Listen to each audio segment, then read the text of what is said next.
welcome to the Nonsense Gaming Podcast, the podcast where we chill and talk about gaming and nerd culture from the casual's perspective.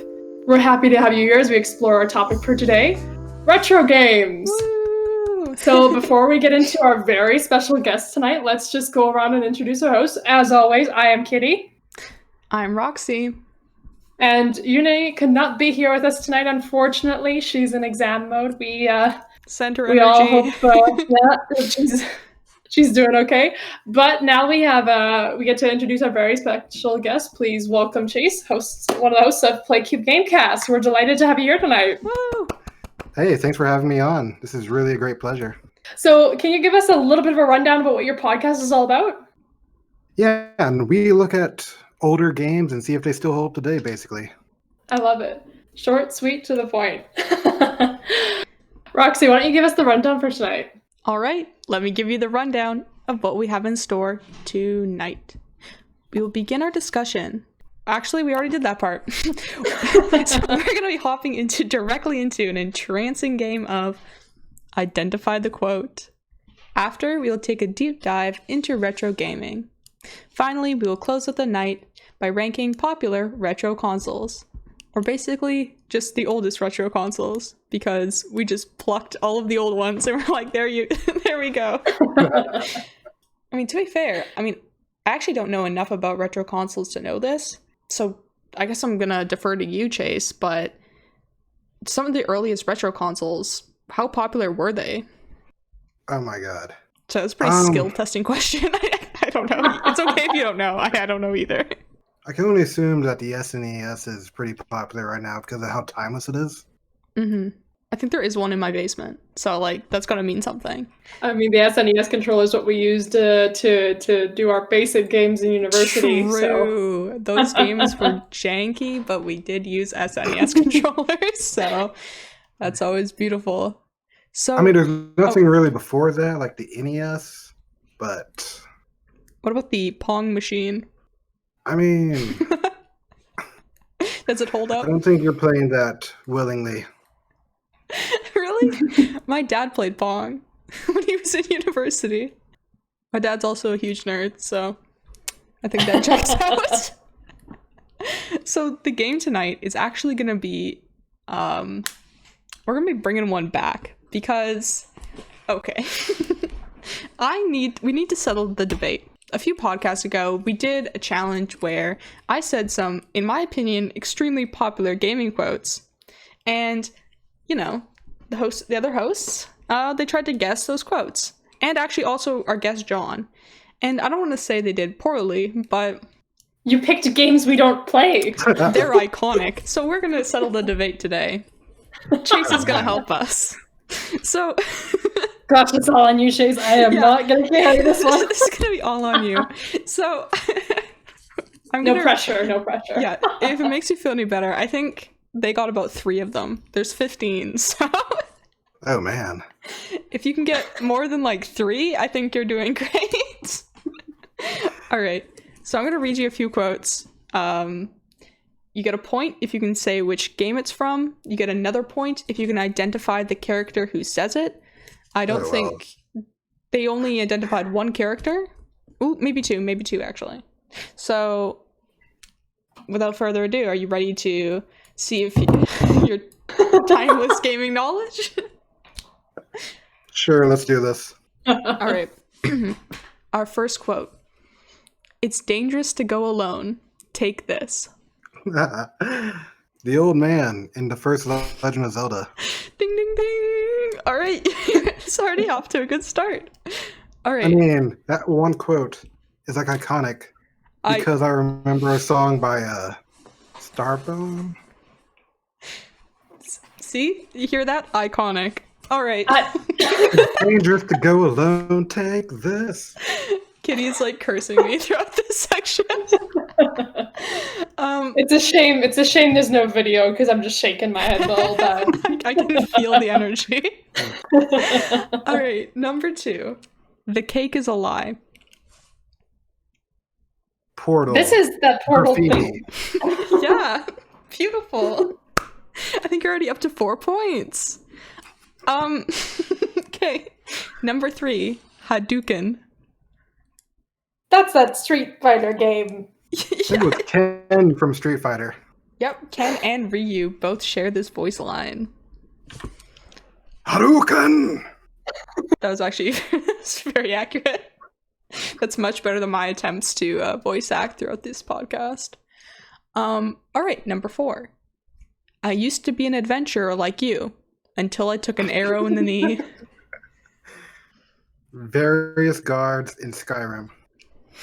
Okay, this is so far you've gotten 100, so I feel so vindicated right now. I just want you to know that. All right. Like, okay, you found your gaming soulmate. I get it, but like, stop. Number 5. Finish him. That's Mortal Kombat. Yeah. No, it is. No, Mortal that's Kombat. not it. It is. No, Kitty, don't. Yes, don't yeah. yourself. No, it is. Mortal Kombat. Finish him. Yeah. Beautiful. Yeah. All right, number 6. War. War never changes. Fallout? Yes! Ding, ding, ding. And it's a narrator, so it's not really a character. So, Number 7. Demacia! Garen, League of Legends. Yeah. To be fair, I've never played League of Legends, so... I've never played any of the other games. Then you won't get the next one, which is, I suppose you're expecting some unbearable pun. Volibear. You couldn't resist putting Okay, Volibear. I just love Volibear, okay? I'm trying to rekindle my League of Legends experience. If I were to guess, it would probably be completely wrong. It would probably be like one of those panda bear monks from World of Warcraft. Yeah, I recently was playing World of Warcraft, and I didn't realize they have so many races now. They have yeah, exactly, they have panda bears. Like, when did they add panda bears to the game? Around the time of Kung Fu Panda? That's no way. I was a kid when Kung Fu Panda came out. You're telling That's me also a complete joke. Oh. Wow, you totally had her, Chase. I was like, you know what? I love the movie Kung Fu Panda. As a kid, it was my favorite movie because this gets a bit dark, but it's a wholesome story, okay? So I poured tea on my leg when I was a kid, and I got these terrible burns on my leg. So I had to go to the doctor. My doctor's name was Dr. Byrne, which was, come on, that's pretty great. Oh. And the entire time where they're okay, maybe this is kind of gruesome for the podcast, but they're cutting away the dead skin and stuff, right? And they got Kung Fu Panda on. And Kung Fu Panda distracted me through the entire thing. I was engrossed in that movie. And then after, my mom, we went and we bought the full movie so I could finish watching it when we got home. Aww. It was, so me and Kung Fu Panda have a deep connection. So you just needed it to be that answer. You just needed Yeah. World of Warcraft to have that. Look, when you pull on my heartstrings, I become even more gullible, which is already one of my, what is it called in D&D? When it's probably gonna get you killed eventually. Your vice. You know what I'm talking about, Kitty? Well, vice is not a category. There's bond, flaw, and something else. My flaw. I'm pretty gullible. That's my flaw. All right. that was a long segment on that one quote. Let's get to number 9. Do a barrel roll. Star Fox. Yes. I love the knowing laugh, because the second you laugh, I know that you're about to get it, and I'm like, yes, let's go. All right, number 10. Today is the first day of your new life on this pristine, lovely island, so congratulations. That's Animal Crossing. It is. Do you know who said it? Tom Nook. Yes, Tom Nook. All right, number 11. It's super effective. That's from any Pokemon game. Yeah, that is accurate. Pretty much all of them. All right, number 12. Praise the sun. Oh, do I win on this one? Is this one not iconic? Yeah. I want to say it's from Twitch Plays Pokemon, but that's Praise the Dome. Mm-mm. Oh, that's like when they... Is that because they like praised like the fossils? Is that what that's from? Yeah, okay. I've heard about this. But it's from Dark Souls. It's like my favorite Dark Souls character. Maybe third favorite Dark Souls character. I like Dark Souls. But yeah, it's from Dark Souls. Praise the sun. Spread the word. 13. But our princess is in another castle. Toad. Yeah, it's Super Mario Brothers. See, this is retro, right? Maybe? That's super retro. Okay. Well, I try, okay? Alright, 14. I like shorts. They're comfy and easy to wear. Joey, Pokemon Gold and Silver. I love how you know the name. Alright. Number 15. It's high noon. I can tell you guys have played a game when you haven't. This is like a litmus test for like which games has this person played. It's Overwatch. McCree. You can tell that neither of you play Overwatch because it's a very like if you play Overwatch, you can't miss it. It's in like every match. If there's a McCree, he'll just scream out, "It's high noon." So, I'm just thinking of like a dozen Western movies. I was thinking of the High Noon Jin skin from League. Fun fact, I actually met the voice actor who says High Noon, Matt Mercer, and he was super nice in person, so shout out to him. You met Matt Mercer? How have I not heard about this? Yeah, I actually I met him at Otafest, and oh my god, it was completely by chance because like to actually meet him, you had to line up for like 3 hours. And I was like, I'm doing a lot of stuff at conventions, right? So me and my boyfriend at the time were just walking down a hallway. All of a sudden, Matt Mercer and like a few bodyguards. And then Matt Mercer saw us like kind of like looking at him, right? And so he came over. His bodyguards were like, "Hey, Matt Mercer, we have to go right now." And he's like, No, just give me a second. And then he like I think he took a picture with us, but I don't think I have it. I'm so jealous. You lost the pic. Okay. I think to be fair, I think my ex has it. I might bother him for it. But there's a picture of me and Matt Mercer somewhere, and he was super nice. Because his bodyguards were like, "You have to go," and he still made time to talk to us, which is like ridiculously nice, right? I'm very jealous right now. So yeah, it was really cool. Yeah. Anyway, now that I've flexed my my one like celebrity encounter, why don't we liaison into the current events segment? We would love to, but we don't have one this episode. We're gonna go straight into our main segment. So I have a question for you, Chase. I'm so good at this. Okay. What constitutes a retro game? What constitutes a retro game? How do we define retro game?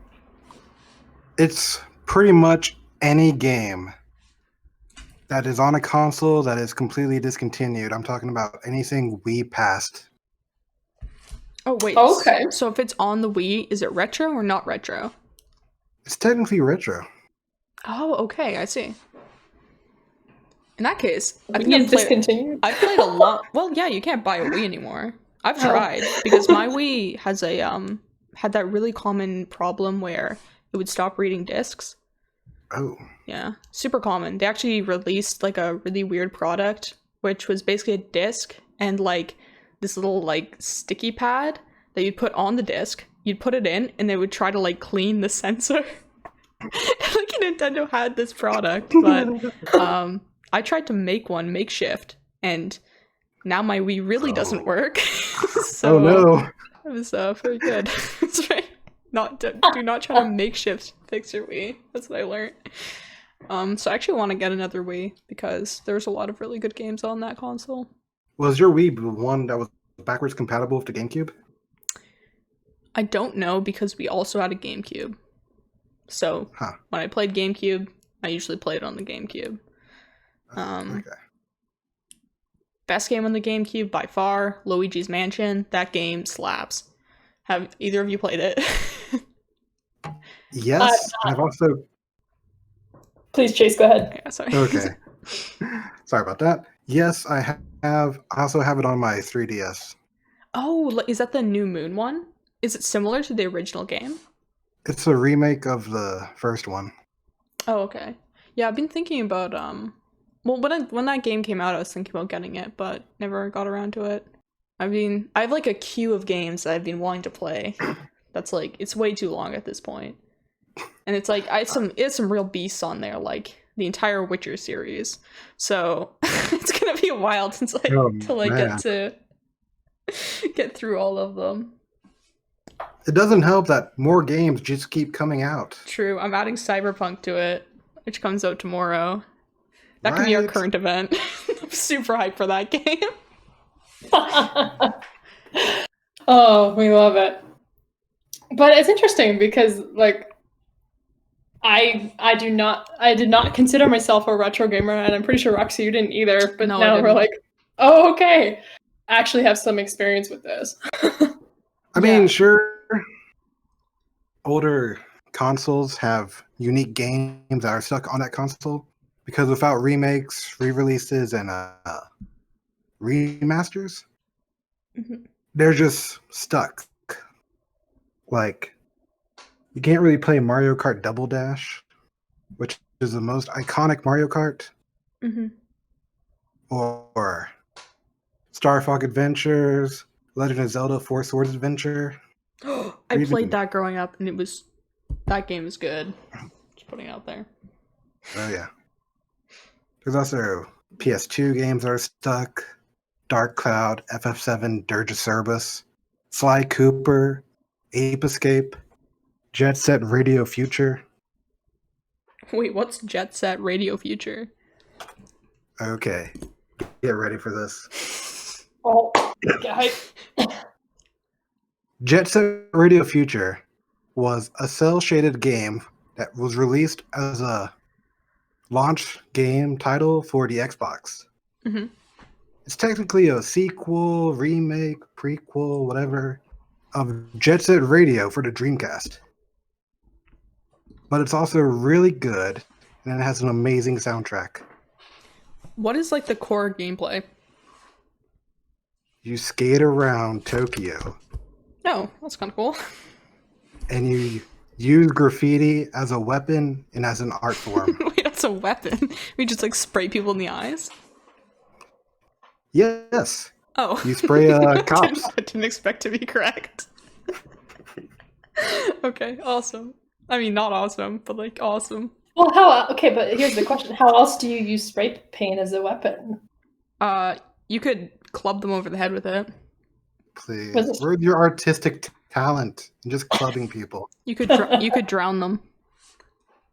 Okay. In the spray paint. Yeah. You just tilt their head back and plug their nose. That's really bad. I don't know.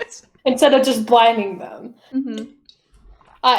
Depends how sadistic you want to get with it, but there's lots of ways to kill a man with spray You're trying paint. to run away. I don't understand how this helped you. It doesn't help you run away. No, it's just mean, just cruel. Who's the chaotic evil one in that? Holy crap, Roxanne! I didn't say I was gonna do it. I was just saying, how many ways are there to kill a man with spray paint? There's quite a few. It turns out. Any other ideas? Let it be known, I said, how do we use spray paint as a weapon, not to kill somebody? Define weapon. Oh, goodness, you want me to pull up the definition of weapon? Okay, alright, I guess we're doing this. A thing designed or used for inflicting bodily harm or physical damage. Sounds like if you can kill someone in that way, it's using it as a weapon. That's sort of what it sounds like to me. Right, but the breadth of things that you can do with a spray paint can is large. For using it as a weapon is much wider than using it to kill somebody. You know what? I bet John Wick would be able to kill somebody with a spray can. What about the caps? You could choke on the cap. You gotta put like that child warning on it, you know? Spray paint cans are pretty big. Not if you crunch them up. That's a big thing right there. Also, you can always pop off the nozzle. That's another choking hazard.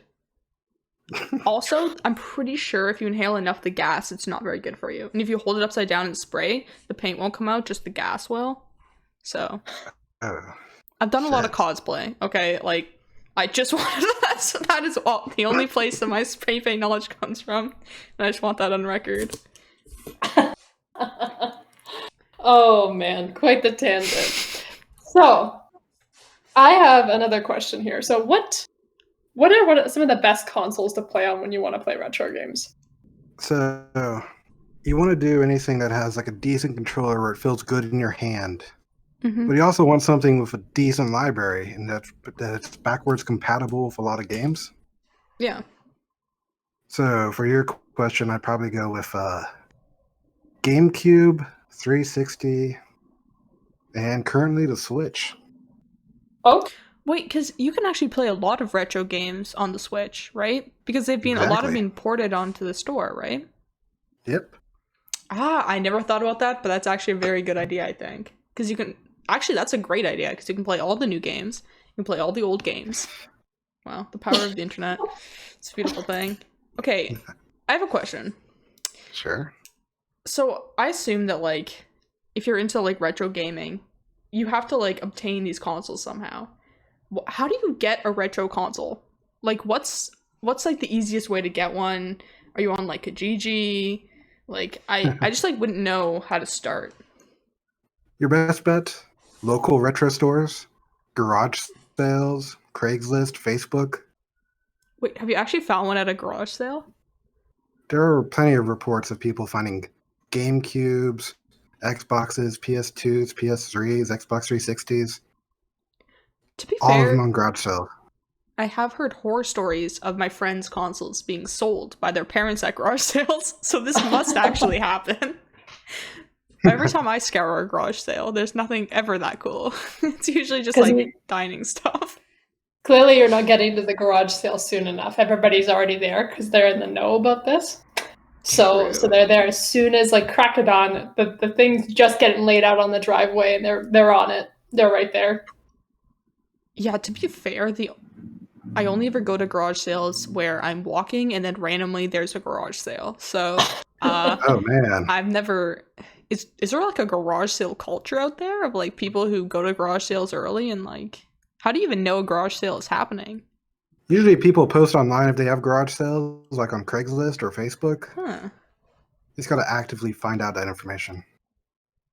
I know my block has like a garage sale like week where like a bunch of garage sales will start up, but usually I only see them halfway through the week and it's like, "Oh, why are there Oh, okay.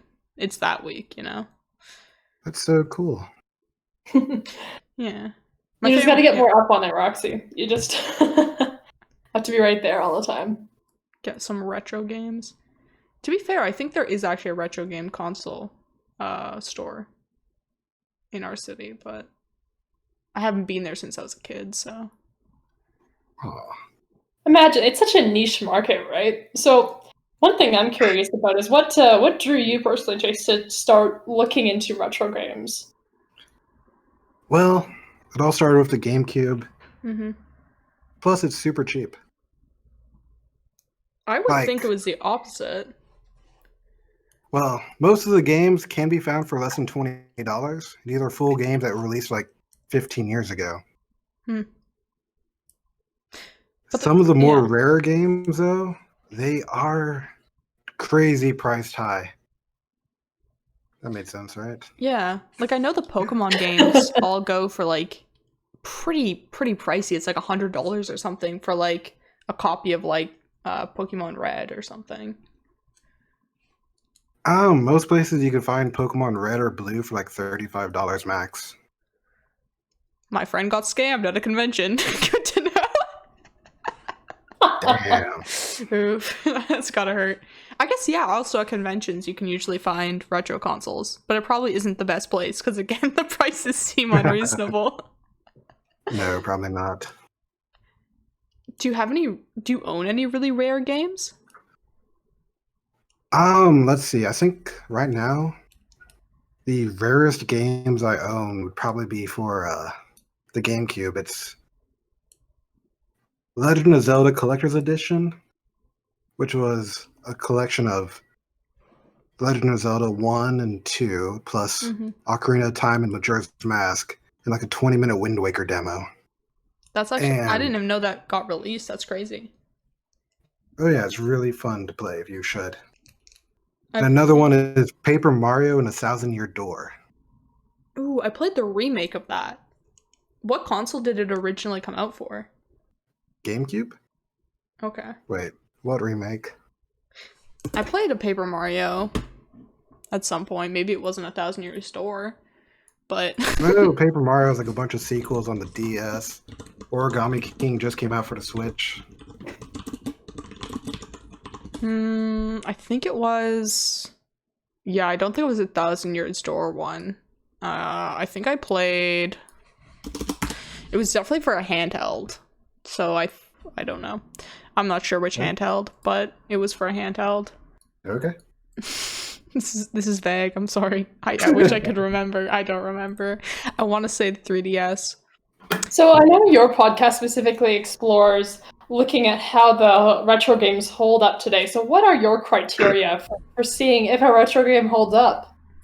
Because there's so many good games now. Just depends on gameplay, how it really feels, how it really controls. I mean, the art is going to be hit or miss on some of the older games. Some of the graphics might not be as pristine as more modern titles. But as long as the story and gameplay is super fun, then it just depends. It's weird to go back and play games that you only played as a child because the graphics are so much worse than you remember. I remember playing Ocarina of Time as a kid and thinking the graphics were like amazing. Like I was like, wow, look how cool this world is. It's so vibrant, dynamic, and like I went back. It still looks, I think visually they did it the best they possibly could. Yes. But the fences are like a pixel thick.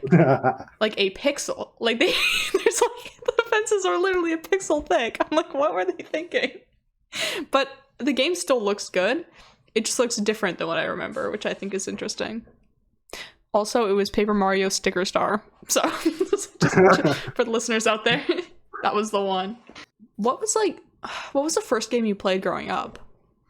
What was the first game I played growing up? Yeah. Oh, man. Gotta dig deep. Listen, these are vague memories here, but I remember my dad used to have a PlayStation 1. Mm-hmm. And I remember playing Final Fantasy VII, the first disc, at least 20 times in a row because there was no memory card. Oh, man. So, would you just have to get as far as you could, and then when you shut off the console, that was it? I think I got to as far as end of disc 1 that one time. But yeah, it was a lot of starting over again. Did you get really good at the first half of the game? Yes. Or as bad as I could as a 6-7-year-old me. That's fair. I think you find that even nowadays when you're like, you get to the first half and you're like, okay, I know this, and you path it 100 times. And then you get to the second part where you're always just struggling, and it's just like, let me just get through. You have no idea how accurate that is. I remember one game that absolutely blew my mind as a kid. Have you ever played the game? It's for Game Boy Color called Kirby Tilt and Tumble. I've heard of that, yes. So it comes in this like pink, like see-through pink cartridge, which is why I originally got it, because I saw it at the store and was like, oh my gosh, like see-through cartridge, so cool. But the game is even cooler. Or more cool, I don't, what's proper English? So it had some sort of mechanism inside the cartridge that allowed it to get tilt controls. So I tilted my, I actually played it on the Game Boy, not the Game Boy Color, because I didn't own a Game Boy Color. But as I tilted my Game Boy, the Kirby would like roll actually kind of in the opposite direction of where you tilted, which made the game very difficult. But I thought that was the coolest innovation because, you know, I'd never played a game where like my actual, like, I don't know if this is the right word, but I'm going to say haptic input, like actually moving it. I was like, that blew my mind as a kid. absolutely like crazy. So it's like the innovation some retro games had just blows my mind because they didn't have access to all the technology we have now. So they would make these crazy workarounds that were just so awesome. Another thing I remember was like when I was a kid, the N64 had this sort of like Rumble Pack expansion where you could get this like thing, put it into the console, and then also put these Rumble Packs into the back of the controllers. Yes. And when we got that, it was the coolest thing. I remember me and my sister would play Pokemon Snap, and we'd go down this river course, and we'd have like the Rumble controller, and then the other person would have like a spray bottle, and like they'd like spray you in the face as you're going down. It was like we like tried to make basically like one of those like VR rides in like our basement because we thought the Rumble Pack was like the coolest thing ever.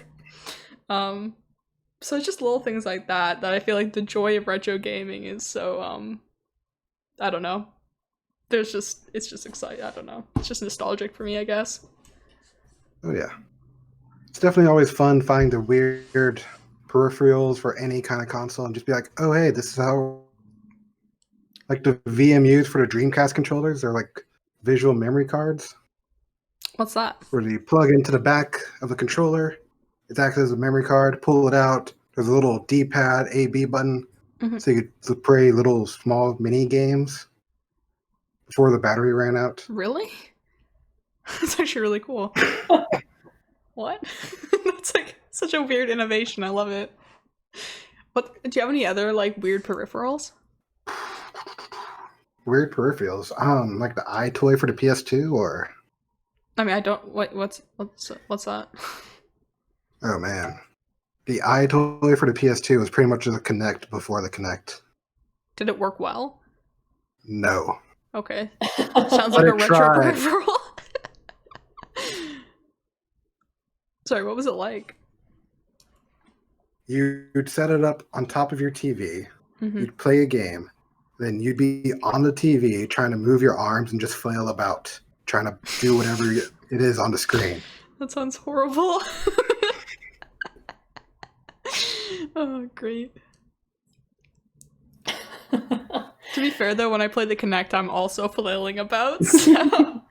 That's true. You play and you sort of just dance, and then you see the other dancer next to you, and they're just like flailing, and somehow they're beating you.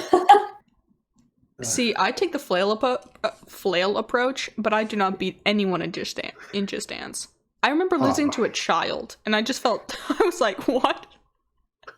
That's like they shouldn't even register on the Kinect properly.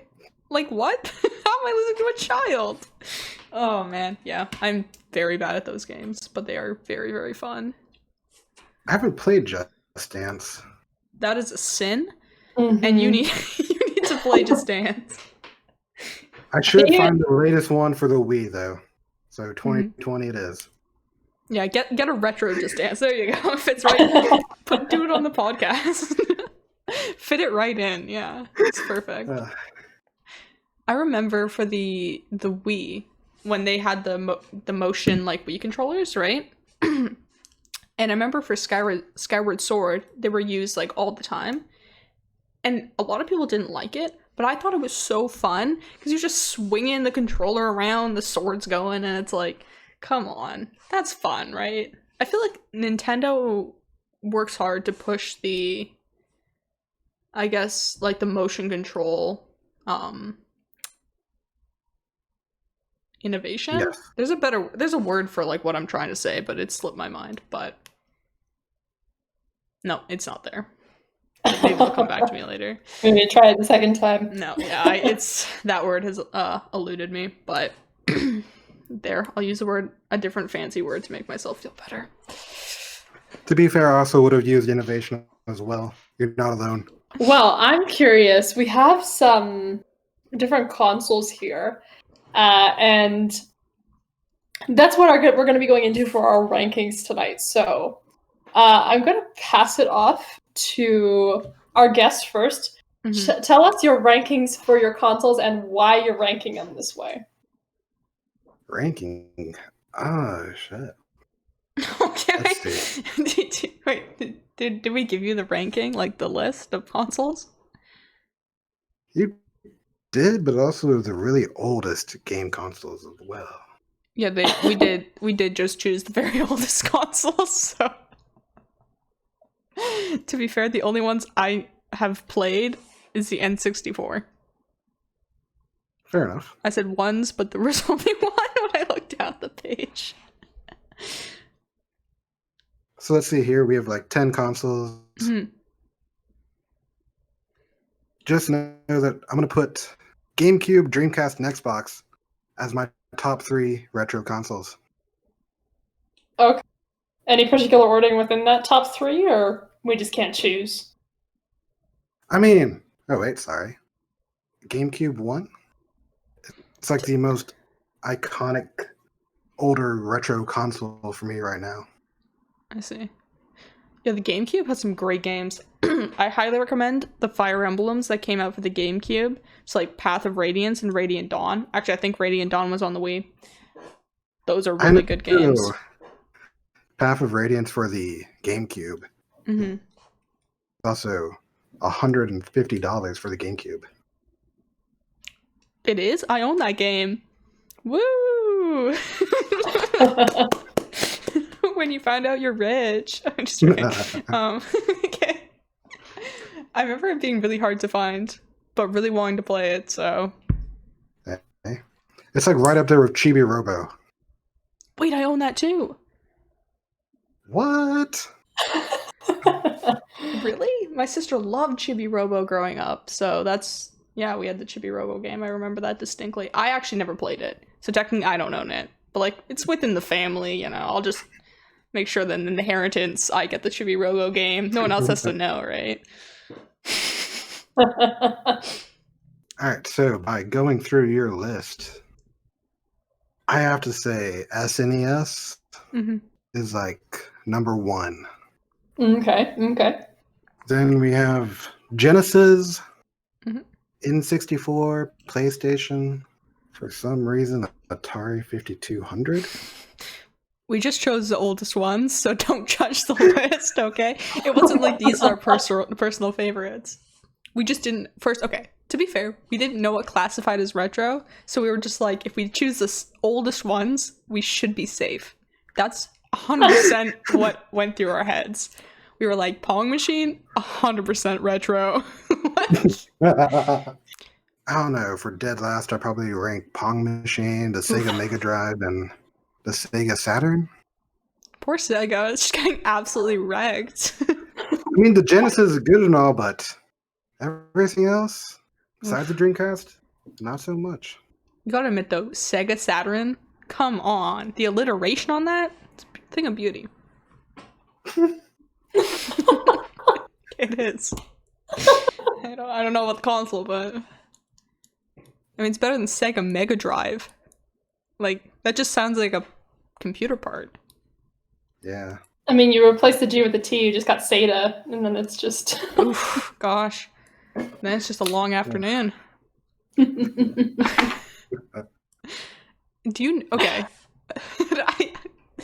Do you know the difference between the Atari 5200 and the Atari 7200? Which I guess 5200 and 7200 would probably be the way to say that makes any sense to anyone else. I think those are both good ways to... Like, they're both valid ways of saying numbers. But, like, 7200 and 7200, one sounds a lot more game console-y, you know? It just... Okay. There's been a lot of discussion about the English language of this podcast. Here's what I know about the 5200. It came out in the early 80s, around the time of like 50 other consoles are coming out, and it led directly to the crash of video games in 1983. Wah, wah. So it's a bad one, okay. And the 7200 came out in late 80s when everyone was just trying to come back and NES was reigning supreme on the market. Mm-hmm. But then everyone was like, Atari, go home. You're not doing anything here. Oof. Got a savage. All right. Okay, so all right. So if I'm gonna recap here, we have the top one is the GameCube, I think we said, and then Pong Machine is just not hitting it. Let's just last. Damn, gotta step it up, I suppose. Well, thank you so much, Chase, for coming on. This was a wonderful conversation. Hey, anytime. Thanks for having me on. Okay, well, that's our show for tonight. Thank you, Nonsense Gamers, for joining in on our conversation. Be sure to subscribe wherever you get your podcasts, and we will see you next week with new episodes every Saturday. Boop! Boop. Boop. And you need to hear. Oh, there we go! In spirit. All right. That's a wrap, boys.